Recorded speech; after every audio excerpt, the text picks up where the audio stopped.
aleluia, aleluia.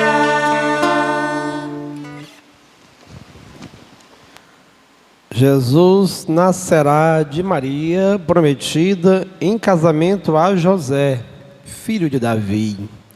O Senhor esteja convosco. Ele está no meio de nós. Evangelho de Nosso Senhor Jesus Cristo, segundo Mateus. Glória a vós, Senhor. A origem de Jesus Cristo foi assim. Maria, sua mãe, estava prometida em casamento a José. E antes de viverem juntos, ela ficou grávida pela ação do Espírito Santo. José, seu marido, era justo e, não querendo denunciá-la, resolveu abandonar Maria em segredo. Enquanto José pensava nisso, eis que o anjo do Senhor apareceu-lhe em sonho e lhe disse: José, filho de Davi, não tenhas medo de receber Maria como tua esposa, porque ela concebeu pela ação do Espírito Santo. Ela dará à luz um filho e tu lhe darás o nome de Jesus, pois ele vai salvar o seu povo dos seus pecados. Tudo isso aconteceu para se cumprir o que o Senhor havia dito pelo profeta: eis que a virgem conceberá e dará à luz um filho, ele será chamado pelo nome de Emanuel, o que significa Deus está conosco.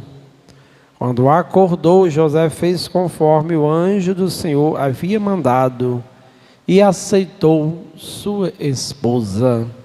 Palavra da salvação. Glória a vós, Senhor.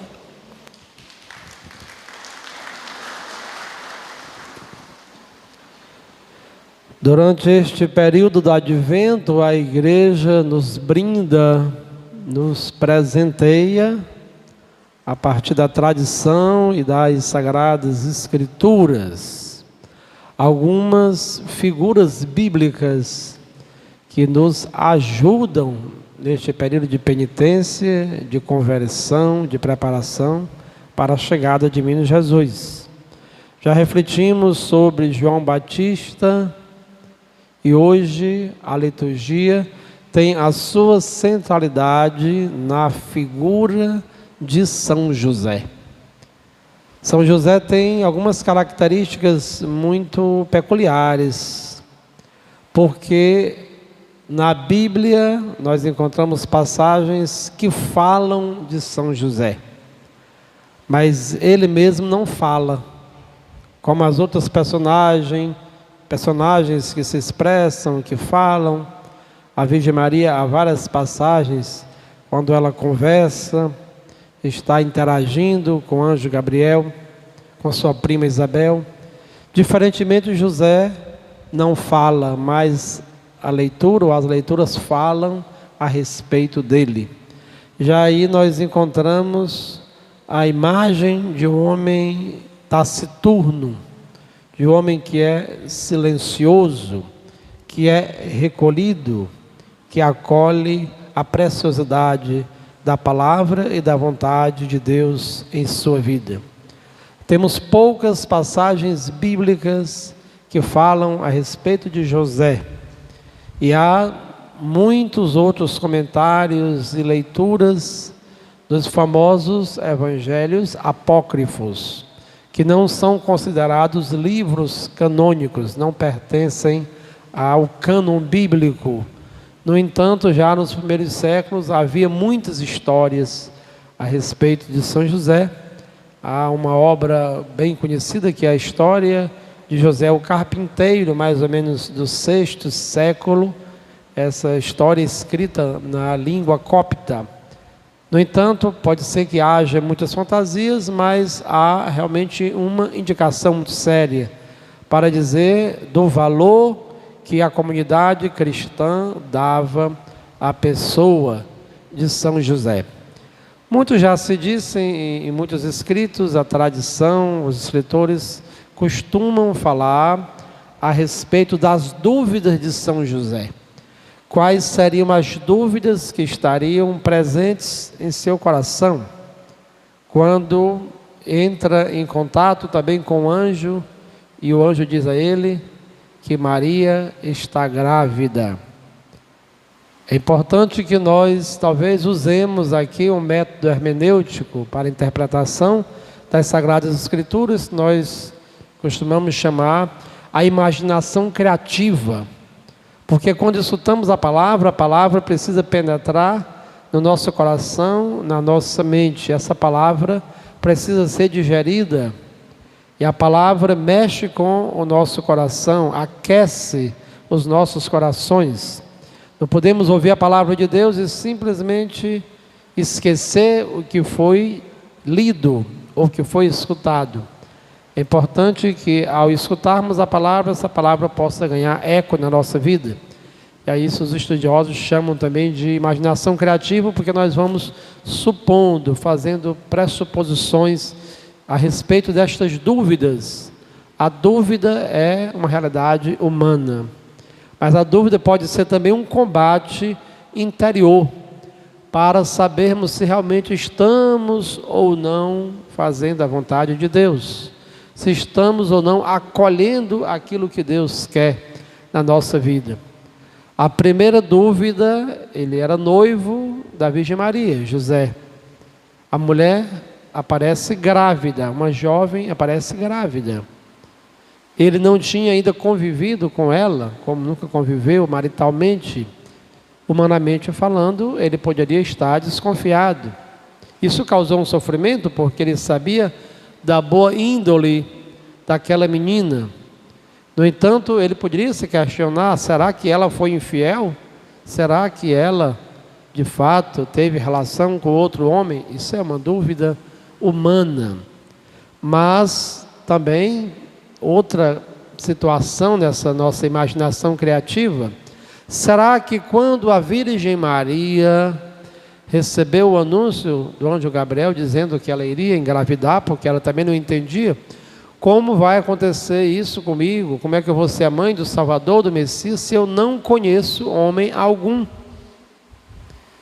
E é quando o anjo diz a ela: não, cuidado, tenha paciência, tudo que vai ocorrer é com a força, a virtude do Espírito Santo que pousará sobre ti, e este menino será santo. Será que ela também não conversou com José? Será que ela não disse a ele do que havia acontecido? E talvez mais uma dúvida de José seria a seguinte: onde é que eu vou entrar nessa história? Qual será a minha participação? Será que eu não estou sendo dispensado de tudo isso, porque não contaram com a minha participação humana? E ele quer ir embora, ele quer partir, vai se evadindo, e é quando o anjo pede que ele retorne, que ele acolha a mulher e a criança.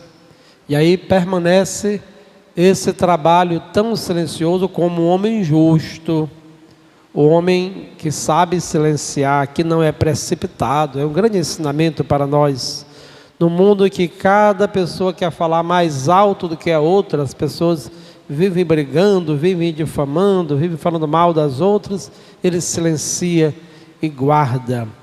E aceita uma missão no máximo de discrição possível. A vida cristã se faz de pessoas discretas, de pessoas que amam. Pessoas que têm alegria muito mais no amar, no servir, do que em estar na visibilidade, recebendo holofotes. Em todos os lugares, infelizmente, é assim. Na igreja também é assim. Há pessoas que só assumem uma missão se receberem aplausos e forem vistas, mas não sabem trabalhar no anonimato. E São José soube. Se você está na coordenação de uma pastoral, de um movimento, de uma comunidade, sei lá, aí tudo bem. Depois que as pessoas entregam essas tarefas, às vezes nem sequer se tornam cristãos para participar de uma Santa Eucaristia dominical. É muito triste. E São José nos deixa este ensinamento do homem silente, o homem silencioso, o homem que ama. Ama a fundo perdido, como se diz. Ele não está esperando uma recompensa. Como serviçal, como escravo que está aí à margem, está à porta, Quando o patrão chega, abre, depois fecha. É simplesmente esta missão. Aquele que vai custodiar, que vai cuidar da família, que vai dar a estabilidade emocional, a criança como grande educador. Mais do que João Batista, ele se rebaixava para que Jesus pudesse aparecer. E assim ele cumpre a sua missão como um pai de família, como aquele que também é vigoroso, como aquele que é forte, que defende a criança. Quando a criança está sendo perseguida, fogem para o Egito, cumpre a sua missão perfeitamente, por amor a Deus, à Virgem Maria, ao menino Jesus. A tradição, sobretudo a igreja oriental, sempre pinta a imagem de José como um homem muito idoso, justamente para mostrar que não havia tanta possibilidade de manter uma relação marital com a Virgem Maria. Outros também, nos evangelhos apócrifos, falam que ele seria viúvo e teria 2 filhos. Por isso, as famosas citações bíblicas, não é, ou comentários de irmãos de outras igrejas que não aceitam o dogma da virgindade perpétua de Nossa Senhora e falam dos irmãos de Jesus. E assim, se José tivesse outros filhos, ele poderia ter os irmãos, mas nunca se disse que Maria, de fato, teve outros filhos. Também não é o mais importante, o importante é que aquela que deu seu sim a Deus, se José fosse jovem ou fosse idoso, ela, plena da graça do Espírito Santo, não iria sentir necessidade humana de ter uma cópula carnal com José, porque quem está em Cristo é uma nova criatura, e quem recebe no seu ventre o Filho de Deus, certamente não precisa de mais nada no mundo. Mesmo as pessoas que tiveram experiências afetivas quando se dedicam, afetivas e sexuais, quando se dedicam demais às coisas de Deus, têm também um pouco amenizadas as suas pretensões carnais. José é o homem justo, o homem do silêncio, o homem que ama, o homem que cuida, o homem que não quer holofotes, o homem que não vive atrás de aplausos, mas o homem santo que vive em função de Jesus. E ele nos ajuda também durante esta semana a silenciarmos cada vez mais quais são as dúvidas que existem dentro de nós, e assim estejamos também abertos para que o mesmo Espírito de Deus possa nos devolver a serenidade de espírito, possa acalmar as tempestades que estão dentro de nós. Cada um de nós tem uma trajetória neste mundo, tem uma missão, tem uma história, tem as suas dores, tem os seus sofrimentos, como nos diz Caetano Veloso, cada um sabe a dor e a delícia de ser o que é. Momentos bons, momentos difíceis, mas somos pessoas de fé. Olhemos para esta figura de José, busquemos em Deus e no seu Espírito a fortaleza para que possamos nos preparar nesta última semana adequadamente para a vinda do nosso Salvador, e sejamos como José, este homem simples, humilde, trabalhador, carpinteiro, que tem a missão de abrir, fechar as portas, um servo justo e fiel, acolhendo e servindo o nosso Salvador, acolhendo uma humilde criança e ao mesmo tempo ensinando e ao mesmo tempo aprendendo e se fortalecendo com os seus ensinamentos. Louvado seja o nome de nosso Senhor Jesus Cristo. Para sempre seja louvado. Professemos